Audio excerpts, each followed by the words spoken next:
income of 12 lakh rupees.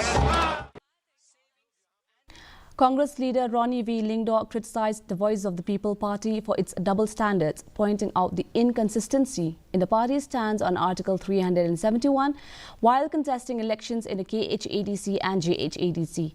Lingdor also took aim at VPP's William candidate Iban Dublin Lingdor Nonglat, accusing her of misleading voters about her educational background.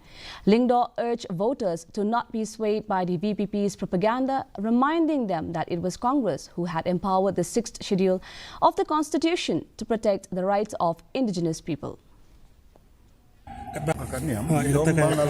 Theology. She's only 12 pass from Laban Presbyterian High Secondary School. Menta pimut ban penduk no ya ke rukom sensyar ke bobu longshua mansua. Ladam don 371 haban panchayat.